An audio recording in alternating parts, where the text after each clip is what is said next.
Le travail, c'est associé à la fois à une notion d'effort, souvent liée du coup à un nombre d'heures effectuées, et à cet aspect économique de gagner.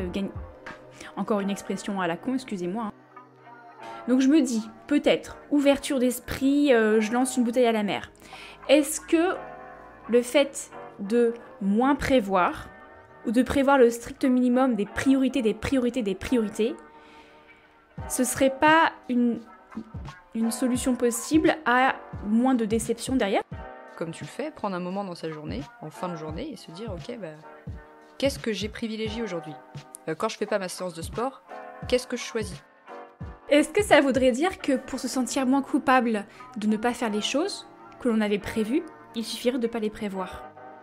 Quand on a des périodes où ça va pas, une des meilleures solutions, à mon sens, c'est vraiment de revenir au corps. Et j'ai gagné un temps précieux quand j'ai arrêté de vouloir rentrer dans un autre moule qui n'était pas moi, tu vois. C'est fou à quel point on a quand même cette tendance, cette volonté de vouloir tout complexifier dans la vie en fait. Même les choses qui sont censées nous faire du bien.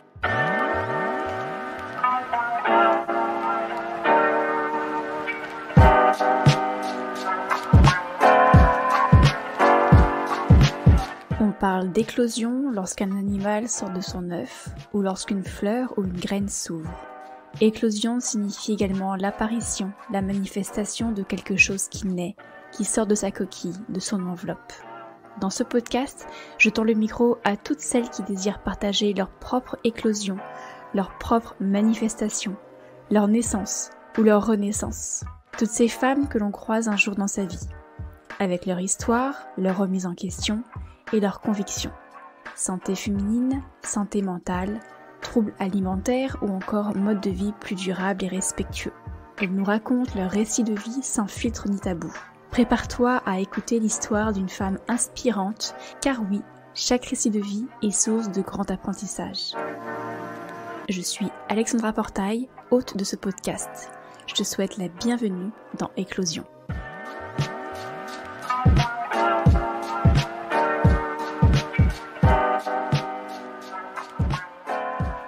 La sobriété entrepreneuriale est une approche de la gestion d'entreprise, mais aussi de sa vie, qui vise à réduire l'impact environnemental et social de l'entreprise et de sa vie, tout en maximisant sa valeur économique. Cette approche repose sur des principes tels que la modération de la consommation des ressources naturelles, la promotion de l'équité sociale et la prise en compte des coûts externes, tels que la pollution ou les émissions de gaz à effet de serre dans les décisions d'investissement et de gestion de son entreprise et de sa vie. La sobriété entrepreneuriale s'inspire de la philosophie de la sobriété qui prône la modération, la simplicité et la responsabilité dans la consommation et le mode de vie. Elle peut impliquer des changements dans la manière dont les entreprises et les vies sont gérées, tels que la réduction de la consommation d'énergie et de matières premières, la promotion des modes de transport plus durables, la mise en place d'une culture d'entreprise et de vie axée sur l'équité et la responsabilité sociale et la prise en compte des coûts sociaux et environnementaux dans les décisions d'investissement. Voici une belle et grosse définition de la sobriété entrepreneuriale.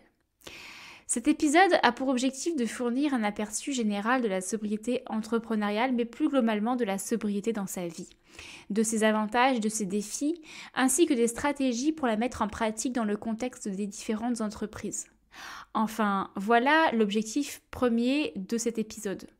Mais comme tu l'écouteras très prochainement, pour discuter de tout ça, j'ai invité pour la deuxième fois Léa du compte Instagram Gratitude et Bonheur, que j'avais déjà eu le plaisir de rencontrer lors d'un précédent épisode sur le bonheur, que je te mettrai bien sûr en lien dans la description de l'épisode. Ça a été un épisode incroyable, une superbe rencontre. Et j'avais tout simplement envie de rééchanger avec Léa, de repasser un agréable moment souriant en sa compagnie. Donc de manière très égoïste, je lui ai proposé de faire un autre échange et de parler de sobriété entrepreneuriale, mais finalement de sobriété de manière plus générale. Tu t'en douteras, un petit peu comme l'autre épisode, avec Léa, nous avons pris certains chemins de randonnée, toutes les deux passionnées de nature. Nous avons pris nos bottes, nos chaussures de rando, nous avons équipé notre kawaii éventuellement pour certaines pluies et pris notre gourde et on a discuté de plein de choses, certes de sobriété, mais pas que.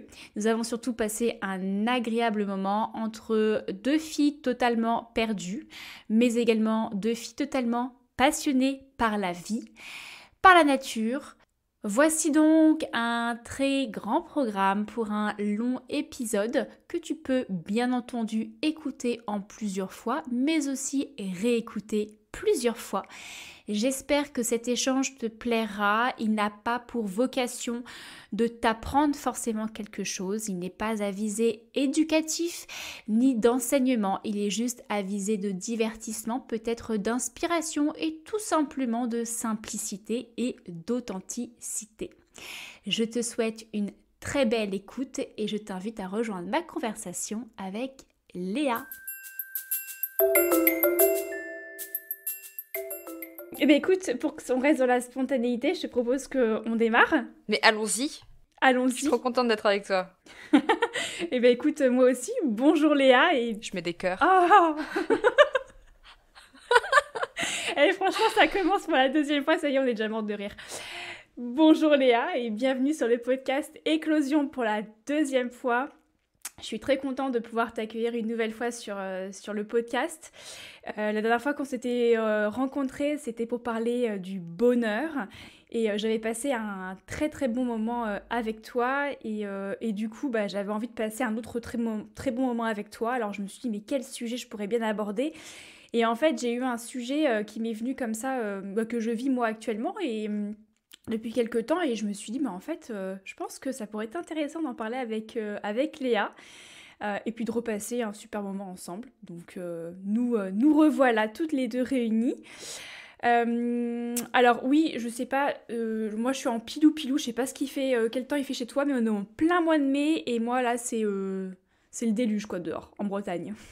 Ouais, carrément. Bah écoute, il fait un peu plus beau que les jours précédents, mais j'ai quand même mis mon gros pull l'hiver.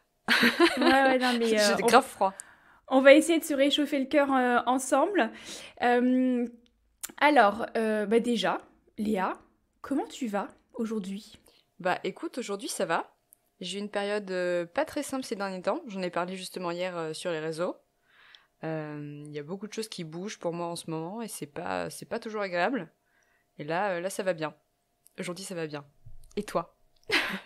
Eh bien, je te rejoins et je sais pas si c'est une vague énergétique mondiale, mais ouais. Je ressors de 3 semaines de vide total.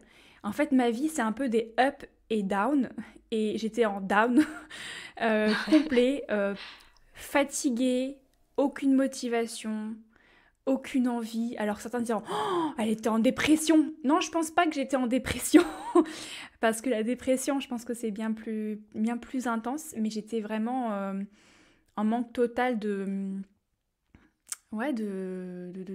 d'entrain et un peu le tunnel en disant mais elle est où la sortie, qu'est-ce que je vais faire de ma vie, qu'est-ce que j'ai vraiment envie, où est la vraie envie parmi tout ce que l'on voit. Est-ce que ce que l'on fait c'est par pure envie ou c'est parce que on voit ça donc il faut faire ça.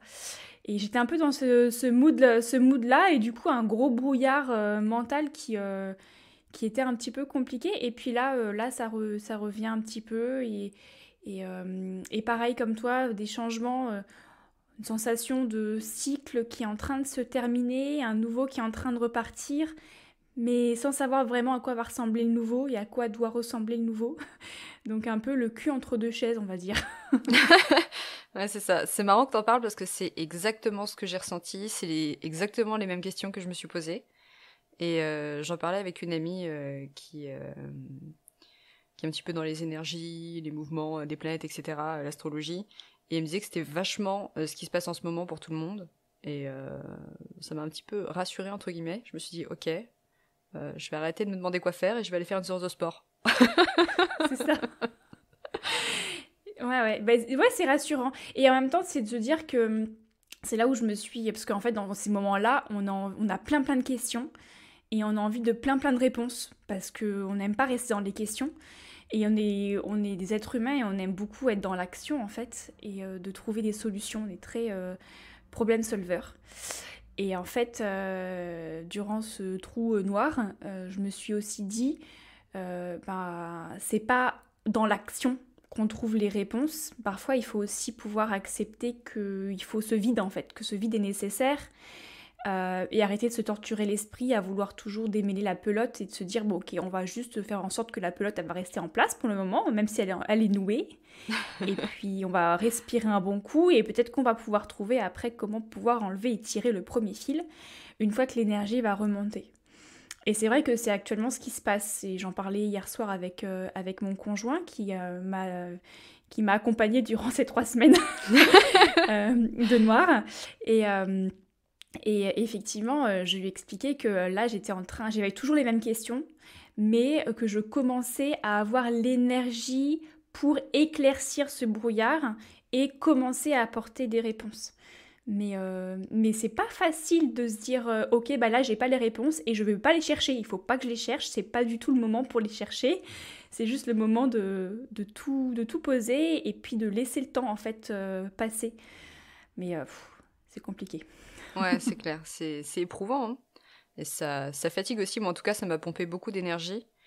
Et je pense qu'il y a un moment, il faut aussi apprendre à baisser les armes, entre guillemets, et ne pas toujours chercher des réponses, vouloir des réponses. C'est facile tu vois, d'avancer quand ça va bien, tu vois, de se dire ok, on y va, c'est bon, let's go, et apprendre à se relâcher et dire ok, bah là j'ai pas les réponses, ça va peut-être pas durer 2 jours, ça peut durer plusieurs semaines. Ça peut durer plusieurs mois. Et ok, je laisse la vie faire parce que ce sont des phases aussi naturelles et on en a aussi besoin. C'est un grand nettoyage en fait. Oui, c'est une purification du mental et aussi du corps, parce que quand on arrête d'être dans l'action, le corps il a besoin aussi, enfin il se repose et c'est nécessaire. Généralement, de toute façon, dans ces périodes-là, on est physiquement fatigué et mentalement fatigué, et la fatigue de l'un induit la fatigue de l'autre et vice-versa. C'est assez étrange et à la fois la vie fait bien les choses parce que moi je t'ai recontactée il y a maintenant au moins plus d'1 mois, donc c'était avant cette sensation personnelle de trou noir, pour parler du sujet du jour qui est de la sobriété entrepreneuriale, où on pourrait même parler de la sobriété de la vie de manière générale, mais là je voulais qu'on axe sur l'entrepreneurial, mais sans savoir en fait qu'on allait toutes les deux vivre cette chose-là, ces énergies-là et ce moment de retour au calme nécessaire. Donc je pense que la vie fait bien les choses, belle coïncidence, on va pouvoir du coup avec cette expérience-là prendre un peu de recul et en parler.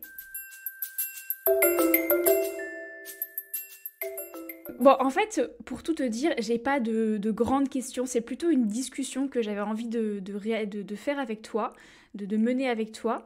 Mais il s'avère que ce matin, je sais pas si c'était induit par le fait qu'on enregistre ensemble ou pas, je pense qu'inconsciemment, oui.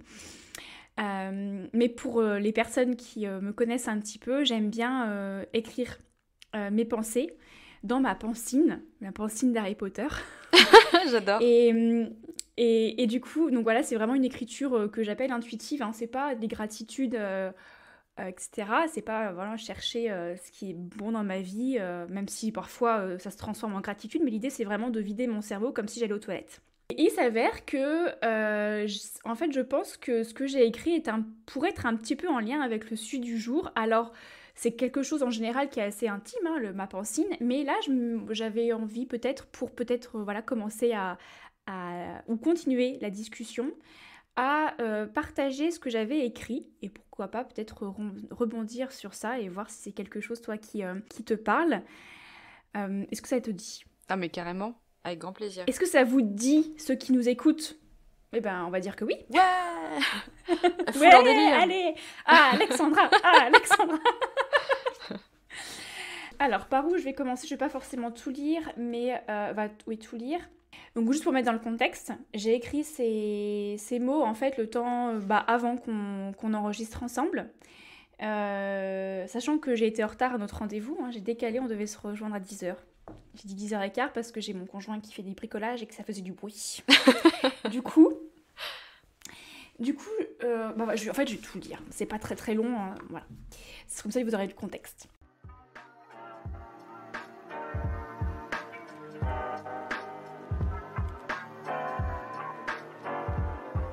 Si j'arrêtais de me mentir, comment je me sentirais vraiment aujourd'hui ? Malgré ma séance de sport, je me sens un peu mollasse. Cette sensation arrive lorsque je sais que j'ai certaines choses à réaliser, mais comme j'ai une contrainte horaire, alors dans contrainte horaire, je dis j'ai un rendez-vous avec quelqu'un, que ce soit quelque chose que j'aime faire ou pas. En l'occurrence ici, c'est plutôt un bon moment. Mais c'est quand même une contrainte horaire dans une journée. Je sais aussi que ça ne vaut pas le coup d'entamer la tâche qui va devoir être interrompue rapidement, quand on a d'autres choses à faire aussi en parallèle. Et le temps de se mettre dedans, c'est déjà l'heure de la cesser. Je ressens donc comme une sorte de procrastination, me demandant comment je vais bien pouvoir occuper cet entre-deux rendez-vous. En ce moment, je l'occupe, changement de page, en écrivant ces mots et en sirotant mon café chaud, devant mon jardin bien humide et une météo bien grise. Et c'est une très bonne manière d'occuper mon temps, me diras-tu, Alexandra. Certes, néanmoins, je ne peux ressentir une sensation de culpabilité face à ce début de matinée passé à ne vivre que pour moi. Me lever, bouger mon corps, me préparer, me nourrir et à présent, vider mon esprit et boire mon café matinal. Je n'ai pas été très productive jusqu'alors. Je n'ai pas fait de choses pour les autres et ou pour gagner de l'argent. Je n'ai pas été très utile au monde. À 10h, j'enregistre un podcast. J'aurais donc accompli quelque chose a priori à la fin de la matinée. Mais avant, tout le temps que j'aurais pu utiliser à monter un podcast, planter mes légumes sous la pluie, préparer le dîner pour prendre de l'avance, utiliser, amortir le moindre laps de temps, vide pour prendre de l'avance car laisser du vide c'est être inutile, c'est être feignante, c'est être nulle et c'est ne pas mériter ce que j'ai aujourd'hui. Le vide, le repos du mental et du corps se mérite et peut se savourer uniquement après l'effort. Voilà une triste pensée, une triste manière d'aborder chaque instant de sa vie, de ma vie. Mais c'est aussi ce qui me paraît être le commun des mortels, la référence sociétale. J'ai comme la sensation que mon existence se constitue de deux réservoirs. L'un représentant toutes les minutes passées à agir, à faire et à même réfléchir. L'autre réservoir étant d'office vide et représentant toutes les minutes de repos, de détente et de vide qui doivent être gagnées, qui doivent se mériter à mesure que l'on vient utiliser les minutes de réservoir de l'action et de la productivité. Tel un va-et-vient, le réservoir du vide et du repos se remplit si et seulement si l'autre est usé, utilisé, voire abusé. Autrement dit, se reposer et vivre le calme uniquement après avoir été productive. Jamais l'inverse. Et surtout, ne jamais être plus dans le repos et le vide que dans la productivité et le toujours plus. Voilà à présent ce que je ressens lorsqu'un moment de vide s'offre à moi. Je culpabilise de ne pas utiliser cet instant. Utiliser. Comme si la vie était un objet. Or, la vie est une expérience. Elle se vit et non s'use. Se sentir coupable de commencer par le vide, le repos et le calme, avant peut-être de passer à l'action lorsque le moment sera venu. Se sentir coupable de vouloir passer au dessert avant de manger le plat. De garder le meilleur pour la fin, comme on dit souvent. De se reposer avant de faire ses devoirs. Ou encore, l'effort avant le réconfort. Encore une expression que j'ai beaucoup entendue.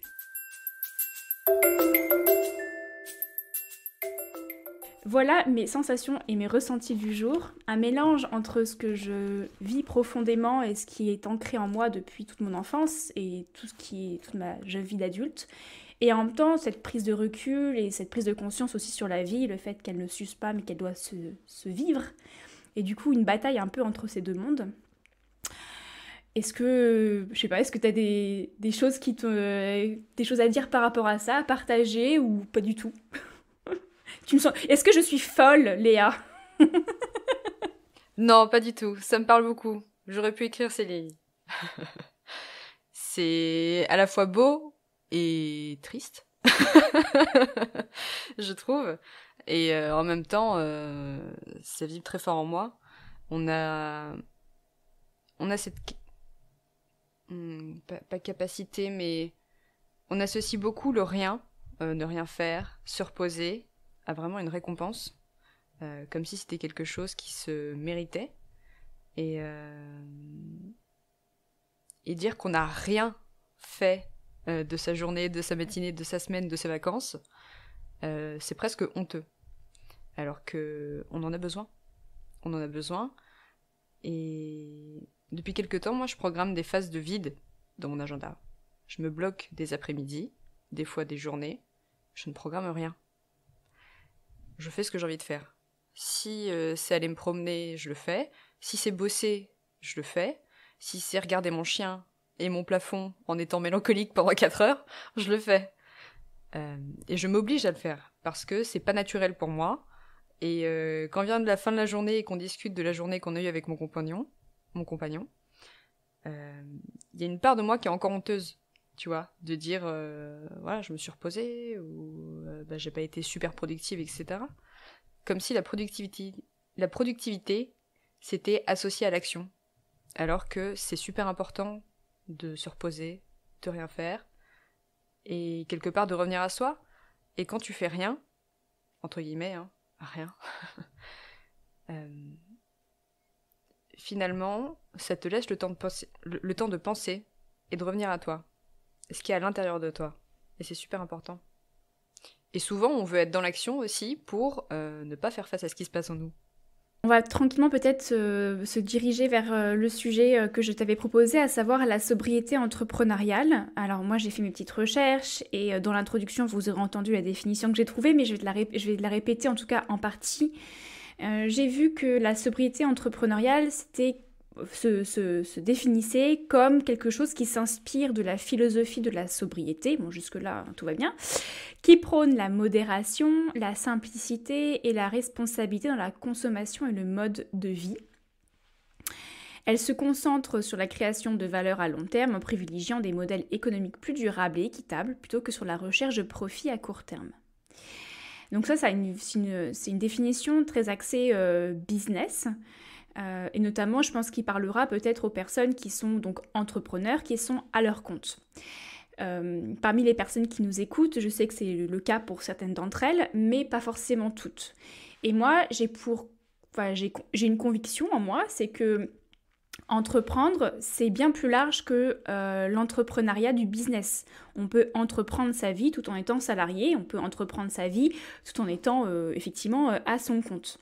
Donc ce que je te propose, c'est que peut-être qu'on discute de ce sujet, mais peut-être en essayant de garder en tête que l'entrepreneuriat, c'est à la fois de l'entrepreneuriat peut-être business et de l'entrepreneuriat, entreprendre sa vie de manière plus générale, et donc de parler de sobriété dans la manière dont on entreprend sa vie et dans la manière dont on entreprend peut-être effectivement son business si on est à son compte. Peut-être voilà, si on prend du coup l'axe du travail et de l'entreprise, pour toi, c'est quoi ta vision de l'entreprise et plus largement du coup du travail? Peut-être la place que tu consacres à ton travail, c'est quoi pour toi d'ailleurs la définition du travail? Parce que tout à l'heure on a parlé champ d'action, de productivité, etc. Et voilà, c'est quoi pour toi du coup le travail? Ah, c'est super intéressant comme question. Là tout de suite j'ai... On est en philosophie ici, hein. Cours de philo. Ouais, grave. C'est ça. Écoute, ça a été très challengeant quand je me suis mis à mon compte, justement, parce que pour moi déjà, travail, tu vois, je pense tout de suite à gagner de l'argent. Gagner sa vie, subvenir à ses besoins, etc.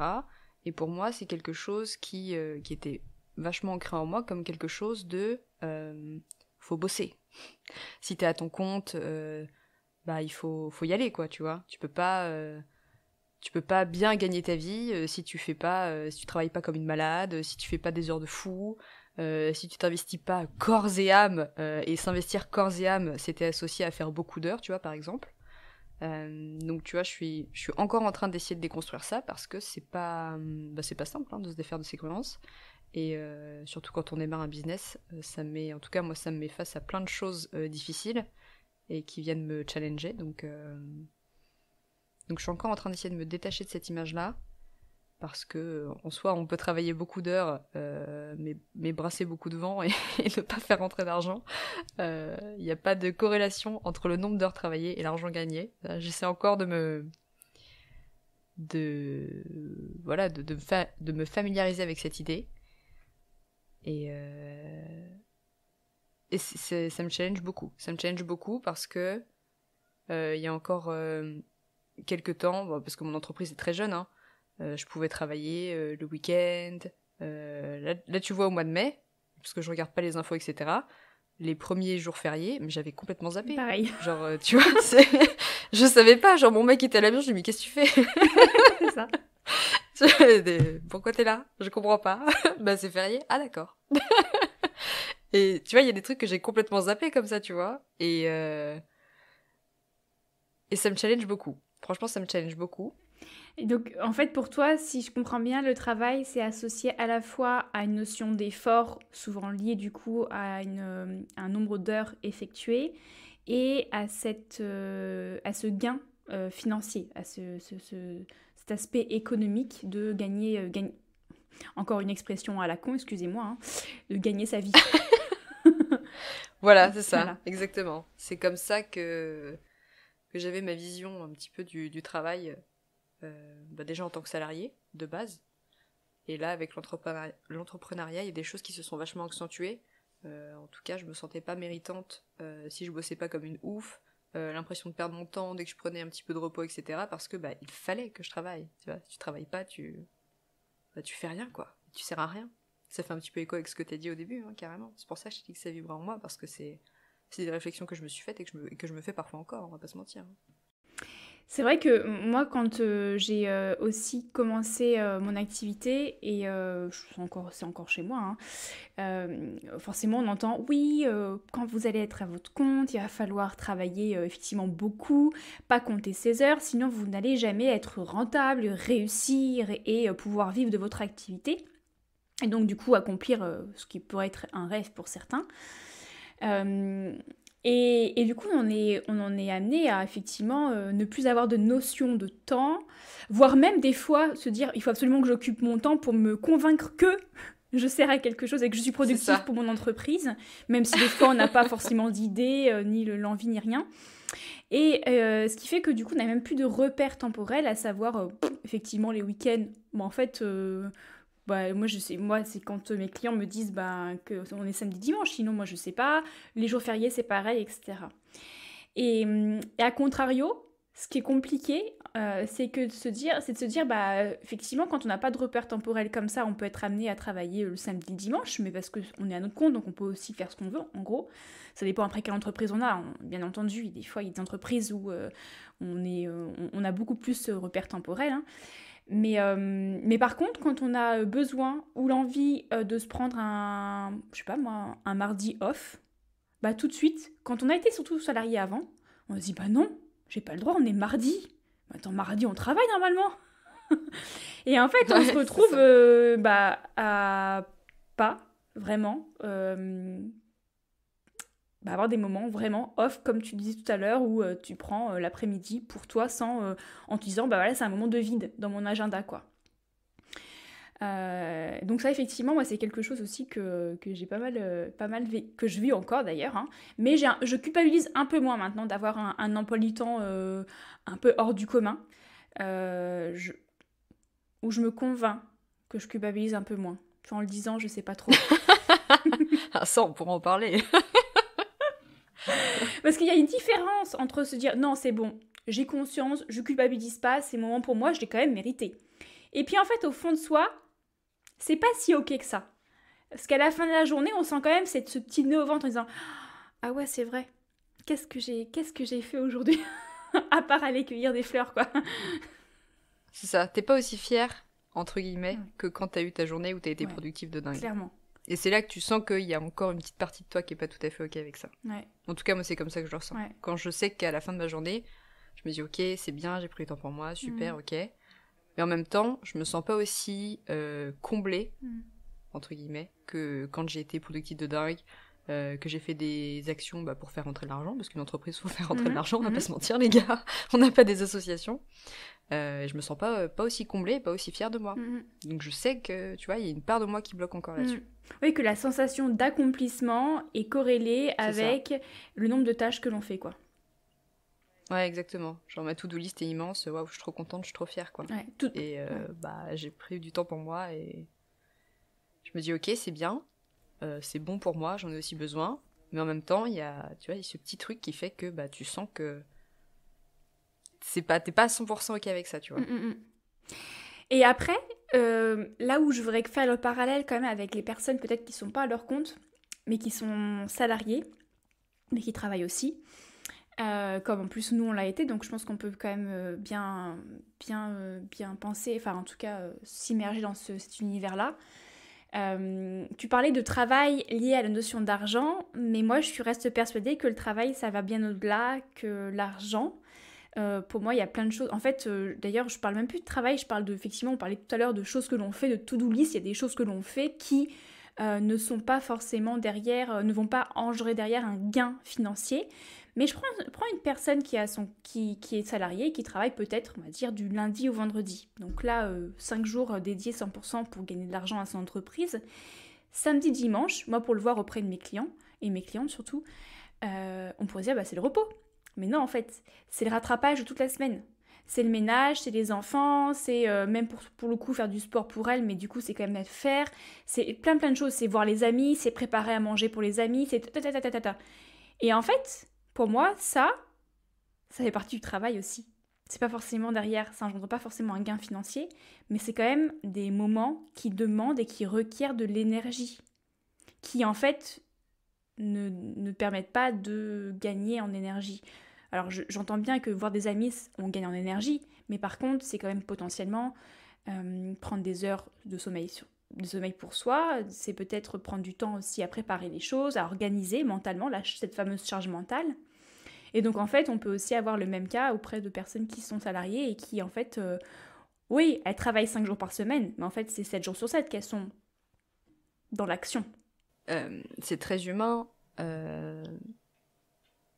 de vivre ça comme ça, et pour faire une corrélation par rapport à quand j'étais salariée, où tu sais j'ai cette petite part de moi qui n'est pas si fière à la fin de la journée, etc. C'est exactement la sensation que j'avais quand par exemple, je sais pas, j'avais prévu d'aller faire ma séance de sport et que finalement j'avais un autre truc qui venait se greffer, et du coup j'avais un autre impératif, ou tout simplement j'étais absolument carpette, crevée, tout ce que tu veux, et du coup je n'y allais pas. Et je me disais c'est pas grave, j'ai d'autres jours dans la semaine pour m'entraîner. Mais en même temps, je me sentais pas aussi fière à la fin de la journée que les jours où j'arrive à y aller. Tu vois, c'est un petit peu cette même sensation. Et je le vivais en étant salariée, tu vois, ça peut être, je sais pas, moi, tu t'es dit, vas-y, je vais me lever une demi-heure plus tôt, et puis finalement, tu te lèves que 10 minutes avant, ou alors t'as pas le temps de déjeuner, enfin, tu vois. Ça arrive à tout le monde, tu vois, c'est purement humain, mais j'associe cette sensation, tu vois, à vraiment ce manque de fierté, de reconnaissance de soi, à quand tu ne fais pas ce que tu avais prévu de faire, ou en tout cas comme tu l'avais imaginé, et du coup, il y a une part de toi qui n'est pas satisfaite, quoi, tu vois. Est-ce que, je parle en même temps que je réfléchis, mais est-ce que du coup, ça voudrait dire que, en fait, je continue ma pensée, mais à voix haute avec toi. Est-ce que ça voudrait dire que pour se sentir moins coupable de ne pas faire les choses que l'on avait prévues, il suffirait de ne pas les prévoir? Parce que moi, ça m'arrive ça. Par exemple, typiquement, lundi, donc il y a 2 jours là, à la fin de ma journée, en plus, j'essaye de changer mes termes. Je dis plus que je fais des choses, mais j'accomplis des choses. Et j'avais accompli pas mal de choses, mais il y a des choses que j'avais prévues que je n'avais pas faites. Et au contraire, des choses que je n'avais pas prévues, mais parce que, paf, j'ai vu qu'il y avait ça à ranger, paf, j'ai eu envie de faire ça et je l'ai fait, etc. J'avais quand même réalisé des choses, mais qui n'étaient pas au préalable prévues. Et mine de rien, à la fin de la journée, ce qu'on aime bien faire avec mon conjoint, c'est quand on dîne, on se pose la question, alors comment tu as vécu cette journée? Et en fait, je me suis rendu compte que j'avais quand même bien vécu la journée parce que j'avais accompli des choses j'avais quand même fait des choses, pour le coup, j'avais quand même accompli des choses, mais des choses même que j'avais pas forcément prévues.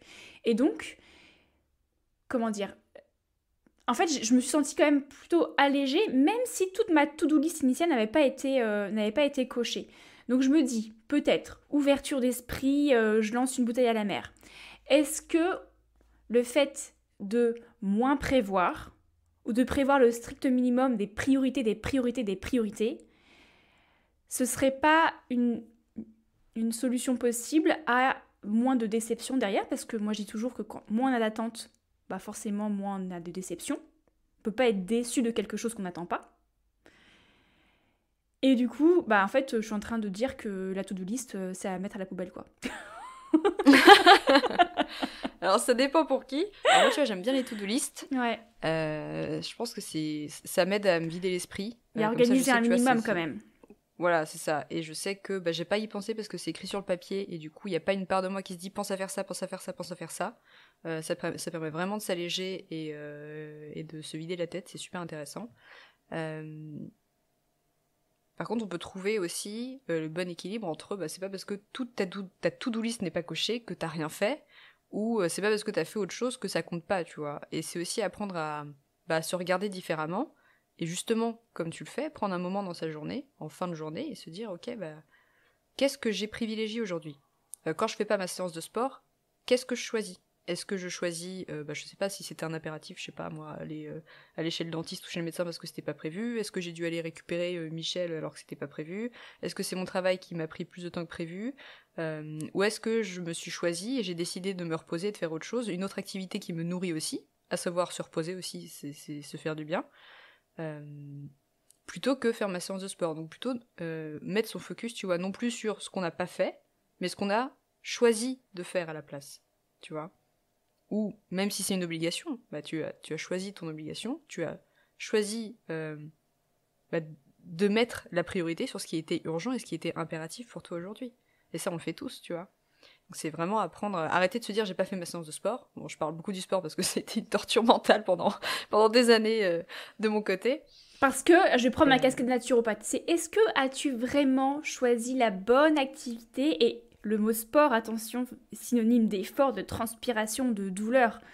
Mais est-ce que tu avais choisi la bonne manière de mettre en mouvement ton corps, ma chère Léa? Alors j'ai choisi le bon sport, mais je n'ai pas choisi la bonne raison de ce sport. Intéressant.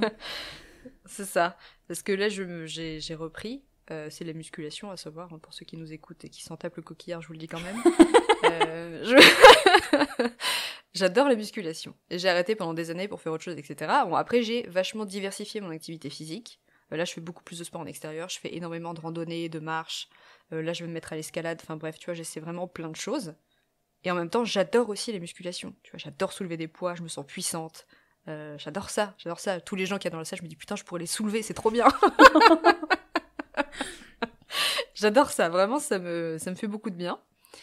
Je me suis réinscrite récemment parce que je m'entraînais à la maison depuis la Covid. Et du coup, j'étais un petit peu limitée en termes de matériel, etc. Et là, ça fait un petit peu plus d'un mois que je me suis réinscrite et ça me fait un bien fou. Et tu remarqueras notamment que je me suis réinscrite au moment où ça n'allait pas. Parce que quand on a des périodes où ça va pas, une des meilleures solutions, à mon sens, c'est vraiment de revenir au corps. Bien s'alimenter, bouger, c'est essentiel. Vraiment, c'est essentiel. Et la nature. Donc, je me suis dit, ok, voilà, exactement.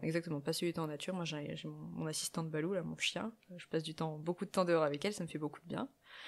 Et bref, donc ma solution pour cette période-là où ça n'allait pas du tout, ça a été de, ok, qu'est-ce que je peux implémenter dans mon quotidien de différent d'habitude et qui va me sortir, entre guillemets, de ce que je traverse en ce moment. Bref, on s'égare totalement du sujet, mais c'est pas grave. C'est un épisode fourre-tout, c'est très bien. Voilà, c'est ça. Une solution, bouger mon corps, le sport. Et à l'époque, j'avais commencé le sport, non pas parce que j'aimais soulever des poids, parce que ça me faisait du bien, etc., mais parce que je voulais perdre du poids. J'étais focus sur mon apparence physique, sur à quoi j'allais ressembler à la fin, et tu vois, du coup, mon focus n'était pas le même. Tu vois, c'était pas axé santé, c'était pas axé j'aime la sensation que ça me procure. C'est du contrôle de ton image. Exactement. C'était vraiment du désamour de soi. Tu vois, j'y allais pas parce que ça me fait du bien et parce que je kiffe ça et parce que je me sens puissante, forte. Je vois mon corps changer, j'adore ça. C'était vraiment, il faut que je change ça parce que j'aime pas ce que je représente aujourd'hui, tu vois. Et là, du coup, la démarche n'est plus la même. Le sport reste le même, la démarche n'est plus la même. Et là, j'y vais, je suis trop contente d'y aller, tu vois. Ça n'a plus rien à voir. Alors que c'est le même sport. Rien n'a changé, à part ma perception et ma manière de l'aborder. Effectivement, tu l'as dit. Je pense que je continue à nous égarer du sujet, mais Allons-y. Allez, hop, c'est parti. Prenez votre bouteille, on part en rando. Euh, je pense effectivement que faire du sport pour perdre du poids et changer son mode alimentaire pour perdre du poids, c'est du total désamour de soi. Parce qu'en effet, derrière, je vais jusqu'au bout de ma phrase, quand la perte de poids est motivée par une modification de son apparence physique. Parce que des fois, on peut perdre du poids parce qu'on se sent mal, on respire mal, on sent qu'il y a une incapacité peut-être à faire des mouvements, etc. Et du coup, là, ça commence à joindre la notion de se sentir mieux dans son corps en termes de santé et être à l'aise, etc., dans la mouvance des mouvements, etc. Mais effectivement, dès que c'est motivé par en fait, on contrôle quelque chose dans sa vie pour contrôler derrière son image, ça, c'est pour moi tout l'opposé de l'amour de soi. Ouais, carrément. Alors après, j'apporterai une petite nuance. Mhm. On peut vouloir perdre du poids. Genre, c'est pas un problème en soi de vouloir perdre du poids. On peut vouloir perdre du poids, Mhm. que ce soit 40, 20, 10 ou 3 kilos, on s'en fout en fait. T'as le droit de perdre du poids. La question c'est, est-ce que tu te donnes déjà de l'amour avec le poids que t'as actuellement? C'est pas conditionner son amour et le regard qu'on porte sur soi par rapport à son poids. Je veux dire, t'as le droit de vouloir être plus tonique, t'as le droit de vouloir être un petit peu plus fine, etc. Mais est-ce que tu passes ton temps à te flageller avec le corps que t'as actuellement, tu vois? Tu vois, les deux sont compatibles en fait. On peut aimer son corps et en même temps vouloir le changer. Pour moi, c'est pas deux notions qui sont opposées. Et voilà, c'est vraiment propre à chacun. Je prends un petit peu d'eau parce que la rando là, de l'amour de soi a été super longue. Oh, le Ah ouais. dénivelé, j'en peux plus. Et du coup, pour revenir sur la notion de sobriété entrepreneuriale, être à son compte ou entreprendre sa vie, oh, un rayon de soleil, tiens. Vive la Bretagne. 4 saisons, même pas en une journée, en 30 minutes. Bientôt, je vais voir bientôt, je vais voir des feuilles rouges pour annoncer l'automne.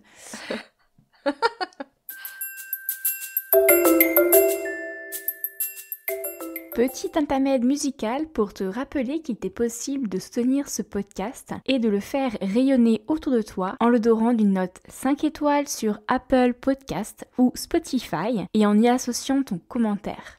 Mais aussi et surtout en le partageant à ton entourage. Ce petit geste a un énorme impact sur la mise en avant de cette émission. Aussi, tu peux découvrir le reste de mon travail tel que mon livre Plus jamais malade, un guide pratico-pratique en santé naturelle auto-édité, ou encore mon programme Ciao Pilule pour accompagner en douceur l'arrêt de la contraception hormonale en te rendant sur mon site internet www.hygienedevie.fr avec le chiffre 2. Merci pour ton écoute et maintenant je te laisse rejoindre le fil de notre conversation.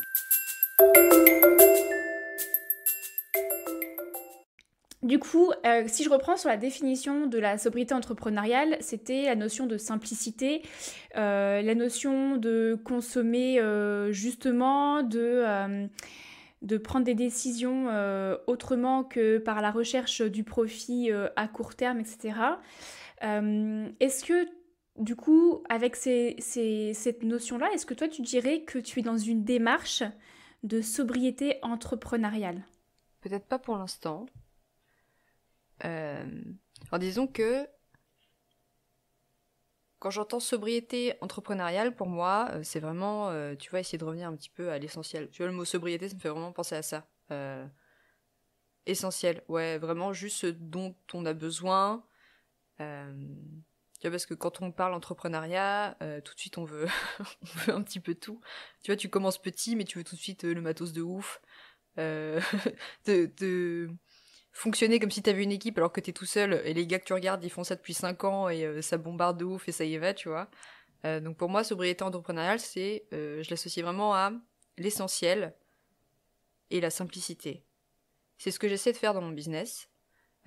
J'essaie aussi d'avoir un impact écologique minimal parce que c'est aussi important pour moi. On en avait parlé la dernière fois, je crois que c'était en off.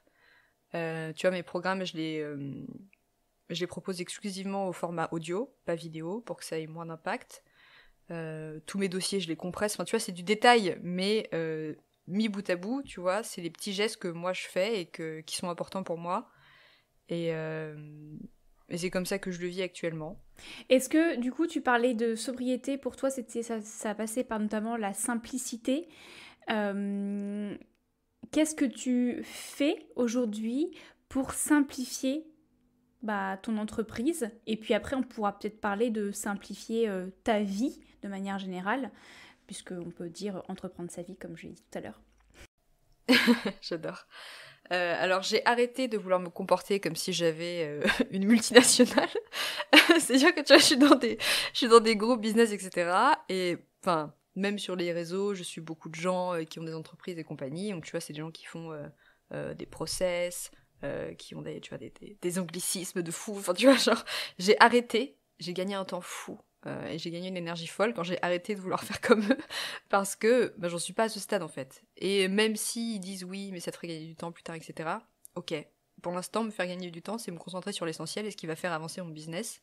Donc c'est utiliser des logiciels de base, Canva, mon petit cahier avec mon bon vieux bic classique, et vraiment revenir à ce que je sais faire et à ce que j'ai envie de faire, et arrêter d'essayer de me perdre dans tout un tas de techniques et de choses qui finalement ne me correspondent pas, tu vois.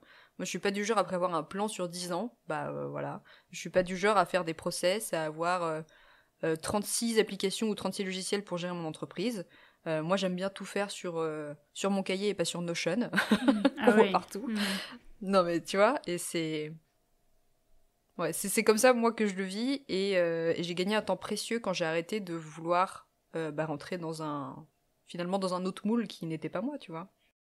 Simplifier, moi je sais que par exemple j'ai aussi beaucoup, comme toi, suivi ou écouté même des podcasts hein, sur développement d'entreprise, etc. Et là tout de suite ouais, comment gagner 1 million, 10 millions en un an et effectivement derrière c'est plus du tout la même échelle en fait. Et moi pour simplifier tout simplement j'ai arrêté de les suivre. Mais carrément, Je suis assez radicale en fait. En fait, j'ai fait beaucoup de danse, je fais beaucoup de danse et du coup, les grands écarts, ça me connaît un peu, même si je ne l'ai pas complètement. Mais et j'ai besoin de faire dans ma vie à chaque fois, et j'en suis rendu compte, de faire des grands écarts pour ensuite trouver mon bon écart, mon juste écart à moi. Et du coup, je fais des sauts de puce en fait, et au début de ma nouvelle vie en tant qu'entrepreneur, j'ai aussi bu énormément de contenu au sujet de l'entrepreneuriat et du business et de gagner sa vie et de gagner toujours plus et de tous les process et de tous les logiciels, etc., etc.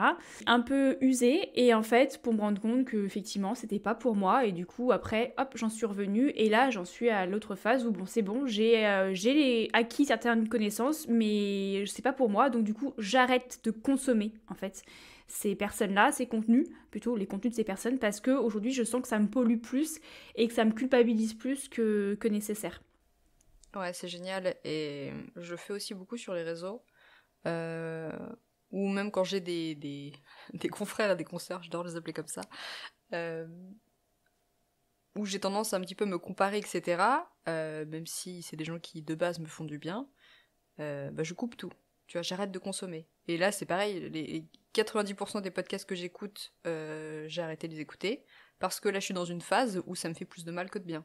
Et c'est important aussi d'apprendre à faire du tri dans ce qu'on consomme, et se dire, ok, même si cette personne t'a apporté du bon quelque temps, là, c'est plus le cas aujourd'hui, mais sur stop. C'est pas parce que t'arrêtes de l'écouter, ou t'arrêtes de lire ce qu'elle fait, etc., que la Terre va s'arrêter de tourner et t'auras plus de, je sais pas moi, d'idées, de solutions, de ce que tu veux. C'est même essentiel en fait. Tu vois, c'est un petit peu genre faire taire tous les bruits du monde pour revenir à soi et revenir à ce que ton âme te dit, quoi. Mais c'est difficile, hein, parce que moi j'ai beaucoup ce FOMO, tu sais, le Ouais. fear of missing out, je crois qu'on dit Missing comme ça. out. Ouais, c'est ça. Ouais. La peur de manquer, etc. Et en ce moment là, j'ai tout coupé et je suis revenue à des lectures qui n'ont rien à voir avec le dev perso, qui n'ont rien à voir avec le business. Voilà, hein, on est sur du Tom Tom et Nana. On revient aux sources, quoi. Ouais, c'est bon aussi, c'est très très bon. Mais effectivement, cette notion-là de FOMO et de consommation de contenu, en fait, elle est effectivement elle est très, très utilisée. En tout cas, enfin, je dirais, non, j'ai pas mon mot, mais elle concerne toutes les personnes effectivement à leur compte, mais plus largement, pour le coup, notre vie de manière générale. Et je pense que une manière de simplifier sa vie, effectivement, c'est d'arrêter de cette boulimie informationnelle. Ouais. Et moi, ce que je fais au niveau déjà des réseaux, j'y suis beaucoup, beaucoup moins, mais j'hésite pas à me désabonner. J'aime beaucoup consommer, m'inspirer, me divertir et apprendre sur YouTube. Et dès que je découvre, moi j'ai une petite technique, c'est que dès que je découvre une nouvelle personne, une nouvelle chaîne que j'apprécie, je m'y abonne. Mais si je m'abonne à une nouvelle chaîne, ça veut dire que derrière, je me désabonne au moins à une autre chaîne, voire deux. Ah. Ce qui fait qu'en fait, mon total de chaînes auxquelles je suis abonnée ne change pas. Parce que, en fait, je considère que j'évolue et que les personnes auxquelles je me désabonne, c'est pas que je les apprécie plus, c'est juste que elles me correspondent plus à l'instant T. Et pour éviter d'être dans l'accumulation des choses, au même titre que je le fais pour les objets chez moi ou des choses comme ça, je me repose la question de ok, si je m'abonne à cette nouvelle chaîne aujourd'hui, déjà elle répond à quel besoin? Donc c'est un nouveau besoin. Donc les autres chaînes auxquelles je suis abonnée, qui ne sont plus trop en accord ou qui ne répondent plus à ce nouveau besoin, potentiellement c'est que j'en ai plus besoin aujourd'hui. Donc je me désabonne. Et ça m'évite aussi, moi, d'être notifiée et d'être polluée, entre guillemets, par toujours plus de notifications, de nouvelles vidéos mises en ligne par ces personnes qui, aujourd'hui, ne répondent plus à mon besoin. Peut-être que dans 6 mois, elles répondront à nouveau à mon besoin et l'algorithme de YouTube sera très très bien fait pour pouvoir me les suggérer. De toute façon, j'ai confiance en l'algorithme de YouTube. On fait confiance à YouTube. Donc, c'est ça. Donc, du coup, en fait, je force le pas, je m'abonne à une nouvelle chaîne, donc derrière, je fais le ménage. Et je fais la même chose sur les podcasts, et je fais la même chose sur les comptes Instagram, et je fais la même chose dans mes objets chez moi, et etc. etc. Ah, c'est super intéressant. Voilà. Je note. J'avoue que je l'avais jamais fait comme ça. Pourquoi pas? Franchement, à tester, je pense. Mais ouais, c'est vraiment pas mal. Après, voilà, si j'ai vraiment aucune chaîne à laquelle me désabonner, je le fais pas. Mais généralement, ce qui arrive, c'est que je m'abonne à une nouvelle chaîne. Du coup, je m'impose cette session de ménage. Et je me désabonne souvent à 2, 3, 4, 5 chaînes. Parce qu'en fait, je me rends compte que je les regarde plus. Et en fait, ça me pollue visuellement. Ouais, carrément. Voilà. C'est trop bien. Ouais, j'utilise pas trop YouTube pour ça, mais pour Instagram, ça peut être utile. Ouais. Après, j'ai l'habitude de les mettre en sourdine ou de me désabonner des comptes, tu vois, qui me polluent, entre guillemets, sur l'instant. Après, ça m'empêche pas, comme tu dis, d'y revenir plus tard, parce que je suis dans le bon mood, dans le bon machin, et que voilà, ça me parle de nouveau. Mais oui, un abonnement, c'est jamais définitif. N'ayez pas peur de vous désabonner. Ça fait du bien parfois. Donc sobriété, essentialisme, simplification. Est-ce que toi, tu as d'autres choses dans ta vie que tu as simplifié depuis ces quelques mois, quelques années, peut-être juste quelques semaines à peine, ou que tu aimerais et envisagerais simplifier, mais qu'aujourd'hui c'est pas d'actualité, c'est pas le bon moment, tu sais pas comment t'y prendre, ou que voilà, c'est trop compliqué. Alors s'il y a bien une chose que j'ai simplifiée ces dernières années, c'est ma routine bonheur. On en parlait dans l'épisode précédent. Je me suis imposée pendant des années, après avoir lu le Miracle Morning, avec un anglais incroyable, un lever très tôt, une routine de guerrière, et quelles que soient les saisons, quel que soit mon état, etc. Je m'étais un petit peu, militarisée par rapport à ça. Et on en parlait juste avant, le fait de s'en vouloir quand on ne fait pas quelque chose. Et si je prenais juste 20 minutes, alors que j'avais prévu dans ma tête de faire 1 heure, je m'en voulais. Tu vois, j'étais vraiment dans cette flagellation, je sais pas si c'est français, permanente, ou si ça ne correspondait pas à ce que j'avais prévu, c'était pas bon, c'était pas ça, j'y arriverai pas, c'est de la merde, voilà. J'ai simplifié, disons, mes routines bonheur, dans le sens où maintenant je fais ce que je veux, et je prends le temps que je veux, et j'arrête de m'auto-saouler, en fait. Clairement, c'est ça, tu t'auto-saoules, Ouais, tu t'auto-fais chier, genre clairement c'est ça. Je prends du temps pour moi, que ce soit 1 heure ou 10 minutes, bah c'est très bien. Et je mets ce que je veux dedans. Si c'est aller marcher 1 heure avec mon chien, c'est marcher 1 heure avec mon chien. Si c'est méditer, c'est méditer. Si c'est boire mon thé en regardant les feuilles des arbres, c'est méditer en regardant les feuilles des arbres. Enfin, c'est très bien aussi. Donc j'ai simplifié le temps que je passe avec moi. Est-ce que c'est français? Oui, je crois. En tout cas, ça m'a fait beaucoup de bien. Ça fait des années maintenant que voilà, je prends du temps pour moi et je me fais du bien comme ça. En tout cas, c'est vraiment ce qui a changé une grande partie de ma vie, c'est ça, apprendre à me foutre la paix. Et oui, juste simplifier ce qui se passe dans ma tête, quoi. Et me lâcher un peu la grappe, quoi. Ouais. C'est fou à quel point on a quand même cette tendance, cette volonté de vouloir tout complexifier dans la vie en fait. Et qui le dis-tu? Même les choses qui sont censées nous faire du bien. Et moi, je parle souvent, on a déjà parlé en podcast avec Myriam. Je sais pas si tu connais Myriam du conte Lava Myriam. Non, ça me dit rien. Non. Et j'avais fait un épisode, un live Instagram qui est en podcast sur la prison du bien-être. Et moi, je parle souvent de prison du bien-être auprès de mes clientes parce que, en fait, à vouloir tout faire super bien pour son bien-être, entre guillemets, en fait, excuse-moi, on s'auto-fait chier. Ouais. Et on se complexifie la vie au risque de en fait, se faire plus de mal que de bien. Mais c'est le cas pour tout, c'est le cas pour effectivement les routines dites bien-être, c'est le cas pour l'alimentation. Moi, je le vois beaucoup chez mes clientes qui veulent tellement bien s'alimenter qu'à la fin, elles tombent dans l'orthorexie, tout simplement. Je pense aussi aux naturopathes, aux futurs naturopathes que je rencontre en école pendant lesquels j'anime des stages, qui en fait sont ensevelis sous des process, des procédures, des principes d'hygiène de vie et qui veulent tout appliquer et tout faire appliquer et ça rentre pas dans la case, mais comment on fait, faut tout... Et en fait, sous condition finalement de se faire du bien, mais au bout d'un moment, en fait, on en perd la notion primitive en fait de vivre avec intuition. On ne sait même plus ce qui nous fait vraiment du bien parce qu'on suit des règles de bien-être.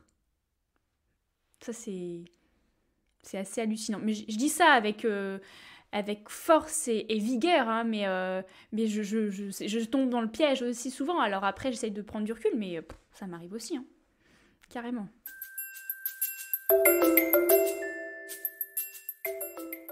Autre chose, simplifier.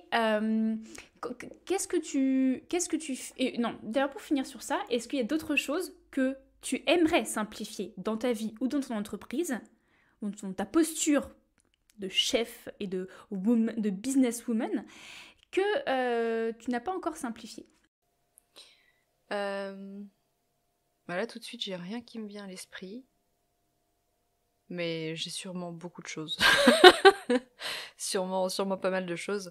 Après, ça bouge tellement. Bon, je te dis ça à toi, mais t'es là-dedans aussi. Et l'entrepreneuriat, ça bouge tellement que. Enfin, dans 3 mois, je te donnerai une autre réponse, quoi, tu vois. C'est vraiment.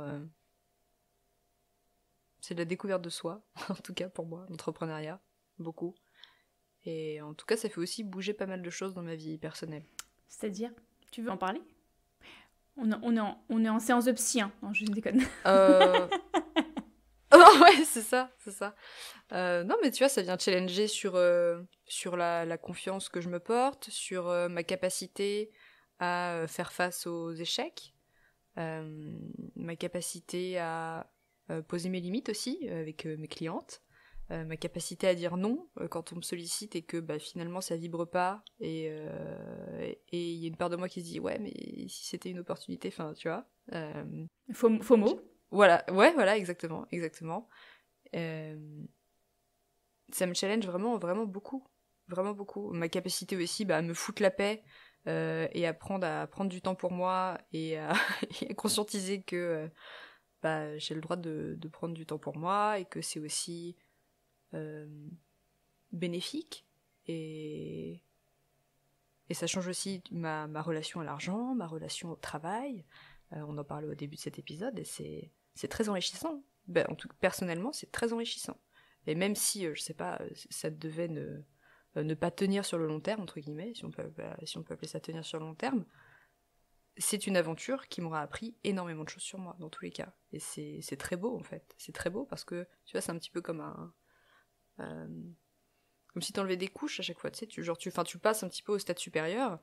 On pourrait parler aussi du syndrome de l'imposteur, l'impression de ne pas être assez. Des fois, j'ai l'impression de ne rien savoir. Et il y a des jours où je me sens incroyable, et des jours où je me sens comme une petite crotte.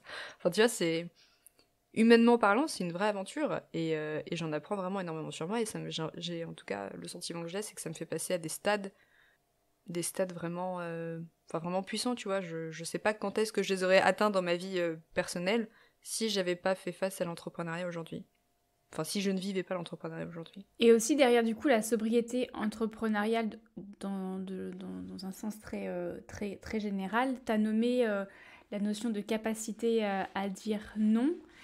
Et ça, je pense qu'effectivement, ça c'est aussi une grosse clé, qu'elle concerne les entrepreneurs que n'importe quelle personne, à savoir la capacité à refuser des sollicitations professionnelles, voire même personnelles et privées.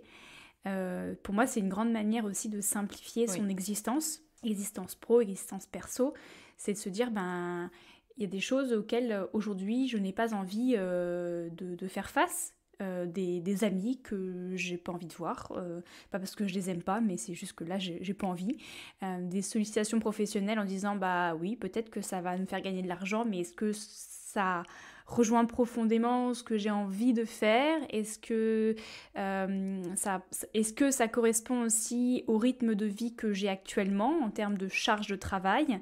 Est-ce que ça va pas me conduire derrière vers un burn-out? Parce que le gros risque, et là ce que je vois derrière sobriété entrepreneuriale, dans lequel je pense que je suis tombée ou failli tomber, et je pense que beaucoup d'entrepreneurs tombent dedans, c'est souvent quand on crée son entreprise, quand on se met à son compte, on a un peu cette création de bébé en fait. Généralement on quitte un emploi qu'on exécute. Je prends vraiment des grands cas, pour derrière quelque chose de passionnel en fait. Sauf que du coup, derrière, on se perd dans la passion et justement, on ne compte plus rien, on ne compte plus ses heures, on ne compte plus ses efforts. Et derrière, le corps et le mental s'épuisent et on peut tomber vers le burn-out. Il y a beaucoup de burn-out de l'entrepreneur qui, en fait, des personnes qui se rendent plus compte du temps consacré, qui ne savent plus dire non plus à n'importe quelle situation et sollicitation, et qui ne savent pas se dire non à eux-mêmes, en fait. Parce que derrière, il y a ça aussi, savoir se dire non à soi-même, savoir dire non à son ego.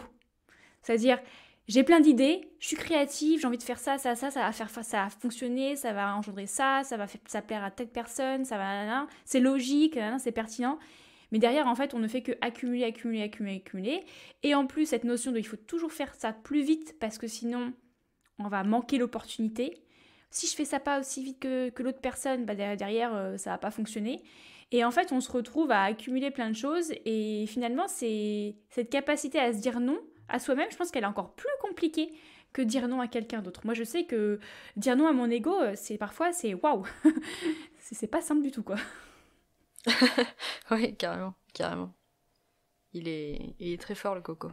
Peut-être pour terminer pour terminer, mais j'ai juste peut-être une dernière question sur cette notion de simplicité et qui, je pense, pourrait intéresser, on a un peu parlé de l'emploi du temps, etc., de la gestion du temps.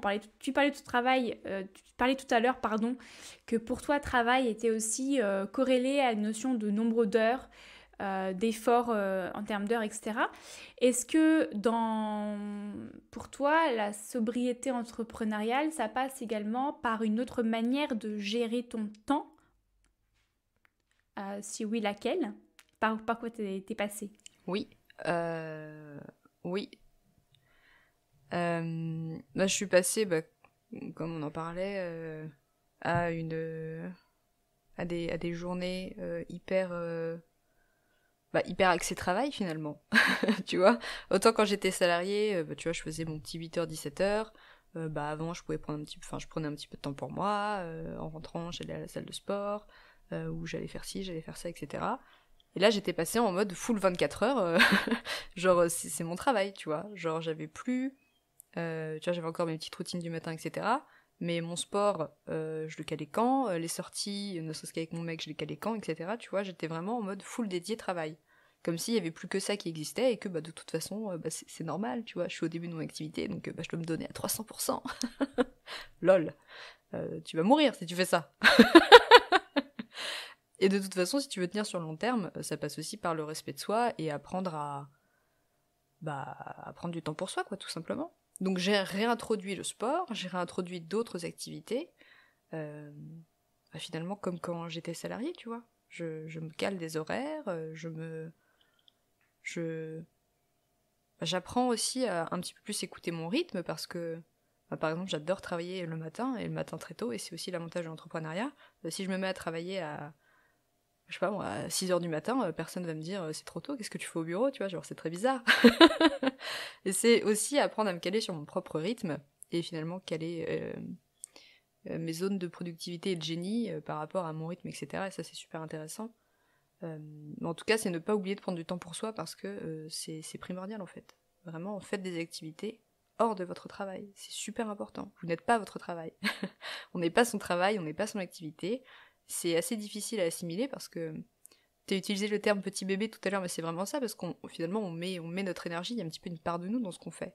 Même beaucoup. On le nourrit, c'est nous, tu vois, c'est sa vie à travers nous parce qu'on y met de l'énergie, on y porte de l'attention, on le fait vivre finalement.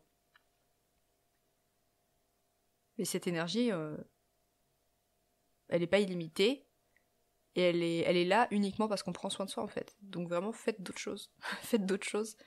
Et calez des temps dans votre journée où vous ne faites pas travail, vous ne parlez pas travail, où ce n'est pas dédié à votre travail.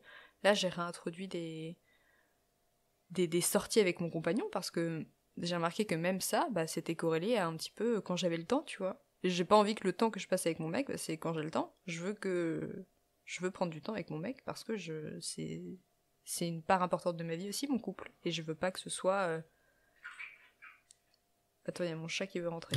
Vas-y, fais-le rentrer. J'espère que tu l'as pas entendu, c'était horrible le bruit. Elle a griffé la vitre. Mon Dieu. Scandale sous les tropiques. Moi, le mien, il est en train de faire dodo là sur le canapé. Il est les quatre fers en l'air. Elle est enfermée sur la terrasse. La pauvre. Mais n'empêche que, franchement, je le répète encore une fois, mais la proximité avec un animal, et c'est vrai que le chat tout particulièrement, c'est assez inspirant. Parce qu'ils ont cette capacité à passer de l'action en mode chasse à un repos total, en mode ronron thérapie, mais sans aucune culpabilité. C'est incroyable. Et là, en fait, on perçoit... Ah mais carrément. C'est ça. ça. Une fraction de seconde. Et on perçoit, en fait, les deux modes qui sont tous les deux complètement nécessaires. Mais c'est super inspirant, moi, je trouve, le chat. Oui. Moi aussi, elle m'inspire beaucoup. J'aime bien la regarder. Ça fait du bien aussi. Du coup, tu nous parlais donc effectivement de garder du temps pour toi. Est-ce que tu as du coup instauré une gestion, on va dire, de ton temps spécifique par rapport à ce que tu as appris sur toi en termes d'énergie? Tu disais que tu avais beaucoup plus d'énergie le matin. Est-ce que du coup, tu es plutôt du genre à te dire, du coup, tous les matins, je bosse à fond et après, je fais d'autres choses, qui n'est pas forcément mon entreprise? Ou est-ce que tu te gardes cette organisation intuitive en te disant peut-être que demain matin je serai pas du tout inspirée et voilà. Est-ce que tu avances jour après jour ou est-ce que quand même pour une question peut-être de productivité, d'organisation, etc., tu t'es fixé des plages particulières? Alors déjà ça varie aussi en fonction de mon cycle parce que moi j'ai l'endométriose et tu vois quand autour de mes règles même si de toute façon, je pense que si on n'a pas d'endométriose, on est impacté par nos cycles en tant que personne avec utérus. Donc déjà, dans le mois, ça se passe jamais de la même façon parce que, par exemple, quand j'ai mes règles, j'ai besoin d'énormément de sommeil. Vraiment, je peux me coucher très tôt, genre 21h, 21h30, et me lever à 7h du matin, alors que d'habitude, je me lève plutôt entre 5h30 et 6h30, tu vois. Donc ça dépend vraiment des périodes. Après je me cale surtout, alors moi je déteste me caler des tâches, genre je vais pas me dire je sais pas moi, de 10h à 11h, j'écris la newsletter. J'ai pris mon stylo carrément, comme à l'école. Newsletter, newsletter, ensuite répondre aux messages, après retour cliente, machin. Je suis plutôt du genre à me caler des blocs de temps et à faire ce qui est prioritaire. Priorité, tu vois, évidemment, c'est toujours d'abord les réponses à mes clientes. Ensuite, en fonction du planning de la semaine par rapport à mes publications, je fais ce qui arrive en premier, donc soit le post Instagram, soit la newsletter, soit le podcast, etc. Je suis plutôt du genre à me caler des gros blocs de temps, et ensuite je fonctionne un petit peu de manière intuitive à l'intérieur de ces blocs de temps, où je vais me caler ce qui me parle et ce qui est important à faire. Par rapport à ma semaine, quoi. Le dimanche soir, je programme ma semaine. En fait, je regarde ce qu'il y a d'important dans ma semaine à faire. Et ensuite, dans la semaine, je découpe ça au jour le jour. Pour terminer, Léa, j'aimerais qu'on évoque un dernier sujet que tu as commencé quand même à évoquer tout à l'heure. C'était que tu as associé la notion de sobriété à la notion un peu d'écologie. On pourrait parler d'écologie intérieure et là on parle d'écologie environnementale, disons. Donc pour toi, la sobriété entrepreneuriale, c'est aussi être en tout cas consciente et faire en sorte de réduire ce qui peut être réduit en termes d'impact environnemental. Tu mentionnais le fait de privilégier les audios plutôt que les vidéos, de compresser tes fichiers. Et je trouve ça intéressant effectivement d'inclure, en tout cas moi ça me touche beaucoup, d'inclure cette notion d'impact environnemental. Est-ce que tu as d'autres choses qui te viennent en tête sur ce sujet d'impact environnemental lié à ton entreprise ? Alors oui, par exemple, tu vois, j'ai pas fait de site internet parce que je pourrais en faire un. Vraiment, je pourrais en faire un. Maintenant, est-ce que c'est vraiment nécessaire pour mon activité ? Quel est le coût qu'il y a derrière par rapport à mon utilisation, etc. Tu vois, parce que tu vois, ne serait-ce que quand j'en parle autour de moi, c'est c'est quoi ton site, machin, etc. Tu vois. Donc moi je rebalance directement sur mon compte Instagram parce que c'est mon canal principal. Mais je pense qu'il y a des petits détails et des questions à se poser par rapport à l'impact qu'on veut laisser aussi et les messages qu'on veut faire passer avec notre entreprise. Il y a des choses qui pour moi sont non négociables, il y a des choses importantes dans ma vie, on en parlait aussi dans l'épisode précédent. J'ai fait des choix aussi de vie et l'impact que j'ai sur la planète me tient très à cœur. C'est quelque chose que je transmets pas forcément avec mon entreprise. Je vais plutôt consommer local, de saison. Je fais plutôt j'achète sur Le Bon Coin plutôt qu'aller en magasin. Je commande sur Vinted des vêtements, j'achète pas du neuf. Je regarde les marques que j'achète pour connaître l'impact qu'elles ont sur le monde, parce que pour moi acheter c'est voter. Alors ça peut paraître très fort comme ça, mais c'est vraiment le cas, parce que quand tu donnes ton argent, l'argent c'est une énergie.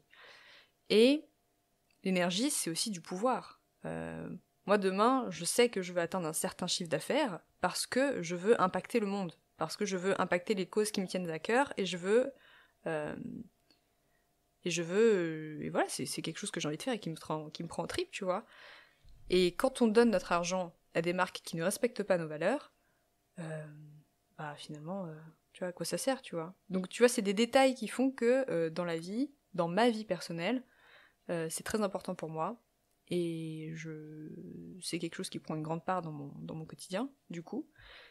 Et c'est aussi important de le faire avec mon entreprise. Alors ça peut paraître très con de faire juste des audios à la place des vidéos, mais c'est minime. Mais quand tu sors, je sais pas moi, si tu sors 10 programmes en ligne, c'est toujours ça, quoi, tu vois. Si tu prends le temps de compresser tes fichiers, parce qu'en plus ça prend du temps, évidemment ça prend du temps, avant de les envoyer, etc., c'est toujours ça. Si t'envoies pas 42 mails par semaine, ça a aussi un impact, parce que les mails ça prend de la place. Les mails ça consomme, ça a un impact aussi, tu vois. Videz votre corbeille. Videz votre corbeille. Tous les jours. Exactement. Videz votre cerveau, videz votre corbeille. C'est ça, quand je suis en lancement, je vais pas envoyer 15 mails. Voilà, je sais que j'envoie 5 mails maximum. Alors ça peut paraître très con et très bête pour certains. Oui, mais faut que t'envoies plus, machin. Non, je veux pas avoir cette place-là, en fait. Léa, il faut en envoyer au moins 3 par jour pour atteindre le million à la fin. Oui, tu sais. Merde. Putain, c'est trop con, quoi. En plus, je pars aussi du principe que si les gens veulent passer à l'action et veulent changer les choses, j'ai pas à leur rabâcher 46 fois par semaine. Venez, enfin tu vois, genre le programme est ouvert, ok, ils ont compris que le programme était ouvert. Moi je veux aussi des gens qui ont envie de changer et d'avancer sans que je leur envoie 46 mails en mode les gars, allez-y, c'est ouvert quoi, venez. Ça aussi c'est encore une autre démarche, mais c'est purement, ça c'est mon avis perso, tu vois. Et voilà, c'est des petits détails qui font pour moi la différence et qui me tiennent à cœur aujourd'hui. Et je sais pas ce que je pourrais faire d'autre pour l'instant. En tout cas, j'ai bien envie d'évoluer dans cette démarche-là aujourd'hui. Tu vois, d'améliorer l'impact que j'ai dans mon entreprise, etc. Bon, après, déjà, tu vois, j'ai pas de bureau. J'ai pas de surconsommation dans le sens où, tu vois, j'ai pas forcément tout imprimé, tout est sur disque dur, etc. Enfin, tu vois, c'est du petit détail aussi, mais ça fait la diff, quoi. Bah, c'est essayer à chaque fois, comme pour la vie de manière générale, de se poser la question du réel besoin au-delà des stratégies dites communes et essentielles pour gagner et réussir. Mais ça peut passer effectivement par, comme tu le disais, la notion de site internet. Est-ce que c'est nécessaire ou pas? Alors oui, une présence en ligne de nos jours, oui, mais est-ce elle a besoin d'être multiple? Est-ce qu'on a besoin d'être sur Facebook, Insta, TikTok, Snapchat, Twitter, LinkedIn, avoir un site, faire des réels, faire des shorts, faire des vidéos, faire des podcasts? Wouhou! Ça, effectivement, est-ce qu'on a besoin de démultiplier tout ça? Et forcément, si on démultiplie tout ça, on passe plus de temps. Et en termes de temps, derrière, on est plutôt dans la sobriété temporelle de la sobriété entrepreneuriale. Et ça a des impacts environnementaux, parce que ça demande des serveurs différents. Donc, en effet, moi, je sais que c'est une grosse question de où est-ce que je mets ma présence et mon argent. Quand je parle de présence, c'est présence aussi en ligne. Est-ce que j'ai envie que mon flux mental, mon savoir, mon temps soit au service de certains réseaux comme Facebook, Instagram, etc. Aujourd'hui, je suis assez tiraillée entre le besoin, la sensation de devoir y être et en même temps le fait que moi déjà dans ma vie ça me pollue et le FOMO de si je suis plus, qu'est-ce qui va se passer? Alors clairement, si je suis plus pour les gens, ça va rien se passer. Il va rien se passer du tout. Je pense que les personnes n'ont absolument rien à secouer, que je sois présente ou non sur Insta. Mais à l'intérieur de moi, la petite businesswoman en moi me dit quand même, on sent que moi, je sais que c'est un gros axe de travail actuellement, parce que si je m'écoutais, et comme je vais reprendre la phrase que je disais tout à l'heure dans ma pensine, si j'arrêtais de me mentir, qu'est-ce que je ferais? Si j'arrêtais de me mentir, je pense que je ne serais pas du tout sur Insta, ni Facebook, ni rien. Je continuerai par contre mon podcast, parce que de manière égoïste, j'adore pouvoir réaliser ces podcasts, et j'adore en écouter, donc j'ai envie de dire que c'est un flux donnant. Mais la présence sur ligne, pareil. Et le site internet, après, c'est effectivement se dire, on peut même se poser la question de quel serveur je viens utiliser. Il y a des serveurs maintenant qui ont plus ou moins d'impact. Et les supports de com aussi, les flyers, les choses comme ça. Est-ce qu'on a vraiment besoin? Est-ce que quand on est thérapeute, on a forcément besoin d'imprimer 36 000 flyers, cartes de visite, etc. Est-ce que c'est vraiment nécessaire? Et sur les médias, audio, vidéo, etc., moi, je voulais juste rappeler que pour le coup, moi, sur la Ménorée Academy, dernier programme que j'ai réalisé, il y a des vidéos parce que il y avait des choses que je trouvais plus pédagogiques à transmettre en vidéo. Néanmoins, et je le rappelle aux personnes qui nous écoutent et qui consomment des vidéos, que ce soit au travers de mon programme ou au travers de YouTube tout simplement, qu'on peut choisir la qualité de visionnage et que de changer la qualité de visionnage derrière a un impact sur l'environnement en termes de données uploadées. Donc c'est important, c'est un geste ultra simple que de cliquer sur la petite roulette et de venir choisir une qualité moindre qui va en aucun cas, à moins que vous regardiez une vidéo hyper expérientielle, mais qui va en aucun cas changer l'expérience de visionnage et qui aura derrière un impact, surtout si vous commencez à regarder 15 vidéos par jour. Donc voilà. Effectivement, il y a plein de petits gestes et c'est toujours revenir sur quel est notre besoin réel en fait pour simplifier sa vie et pour effectivement derrière pouvoir limiter notre impact autant que possible. Et moi, je voulais juste rajouter un petit truc, une petite question que je me suis vraiment posée pas quand j'ai commencé à mon entreprise, mais après, surtout quand j'ai changé pas de mode de vie, mais d'environnement de vie, et donc derrière, qui impliquait que je veuille changer mon rythme de vie. C'était cette notion de finance, en fait, c'est de se dire de quoi j'ai vraiment besoin. Combien d'argent j'ai vraiment besoin, au-delà de ce que je gagnais avant et au-delà de ce que les gens disent qu'il faut gagner pour pouvoir vivre. Parce qu'en fait, on a chacun et chacune une vie complètement différente, avec des besoins, du coup, financiers différents, qui vont d'ailleurs impliquer des choix, des comportements, des activités, une gestion du temps qui vont être aussi différents. Donc en effet, si on se rend compte qu'on a besoin, je dis n'importe quoi, de 500 € par mois, parce qu'on vit dans une yourte et qu'on n'a pas d'enfants, etc., et qu'on a un potager et qu'on a juste besoin de payer son EDF, et encore même pas, parce qu'on a des panneaux solaires, enfin bref, bah, peut-être qu'on n'a pas besoin de travailler 80 heures par semaine, en fait, aussi. Et donc de revenir à son réel besoin financier, Ouais, carrément. Ben, peut-être que ça peut aider à simplifier son entreprise, simplifier sa vie de manière générale, et donc peut-être à aller un peu plus vers de la sobriété entrepreneuriale et sobriété... Ouais, carrément. On veut pas tous faire le million et on n'est pas obligé de gagner 10 000 € par mois pour avoir une entreprise qui fonctionne en fait. Ça, on l'oublie un petit peu avec les réseaux. C'est ça. Donc en fait, pour résumer cet épisode, je pense que entreprendre sa vie, entreprendre dans un business, c'est revenir à son vrai besoin. De quoi on a besoin. Et c'est pas du tout lié à réussir en tant que millionnaire, quoi. Ouais, bah oui, carrément. C'est prendre les choses en main. Pour moi, entreprendre son business ou entreprendre sa vie, c'est juste redevenir acteur et redéfinir en fait ses vrais besoins, ses envies et faire ses choix en fonction de ça. Mais encore faut-il pouvoir éclaircir et éclairer ses envies et ses besoins sans se dire que c'est ceux des autres. Ouais, exactement. Revenir à soi encore une fois et essayer de se reconnecter à ce qu'on veut réellement. Bon, ma chère Léa, est-ce que tu as d'autres choses que tu aimerais rajouter sur ce sujet ou un autre? Parce qu'on peut aussi repartir en rando, hein. Moi, j'ai ma bouteille. Hein. Alors, oui, moi aussi. C'était un sujet très intéressant en tout cas. J'ai été ravie de l'aborder avec toi. Non, j'ai pas grand-chose à rajouter dessus.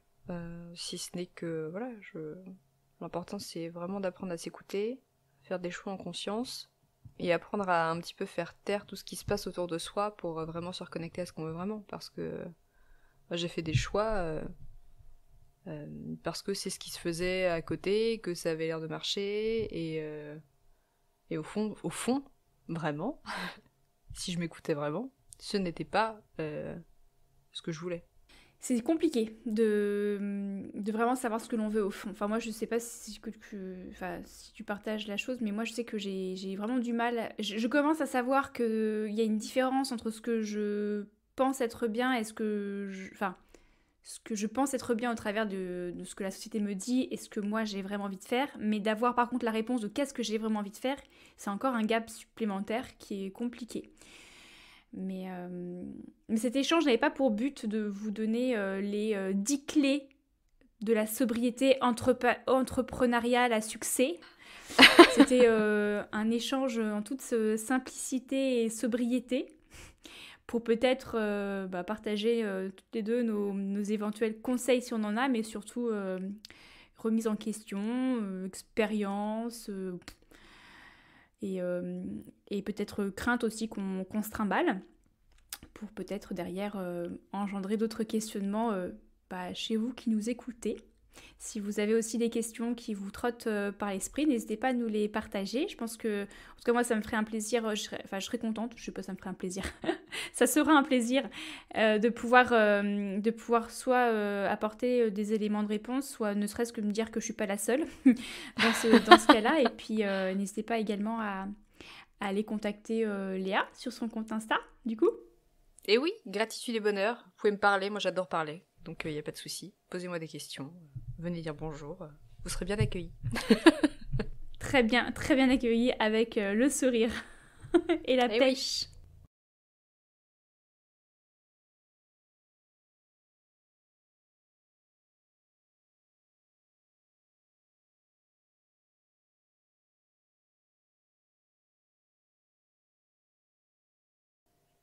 Ah mais avec grand plaisir. Je suis à côté d'Hossegor, dans les Landes. Le sud-ouest. T'es où toi? Ouais.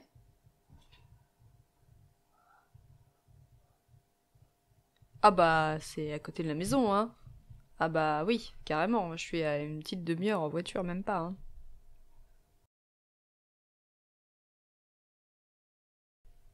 Trop bien, ah bah, avec grand plaisir. Merci beaucoup Léa, et puis bah écoute, à très bientôt alors. À très bientôt. Merci beaucoup Alexandra. J'enregistre. Sauver le projet. Nous sommes arrivés à la fin de ce nouvel épisode. Merci de l'avoir écouté jusqu'à la fin. J'espère qu'il t'aura plu, inspiré, voire chamboulé. Ce podcast te plaît, parle-en à toutes les femmes qui t'entourent, mères, sœurs, amies, collègues, pour qu'elles puissent à leur tour se sentir envahies d'émotions vibrantes. Mais aussi à t'y abonner et à le soutenir avec une note 5 étoiles sur Apple Podcasts et Spotify. Retrouve également tous les autres récits d'éclosion sur la plateforme d'écoute de ton choix ou sur le site hygiènedevie.fr.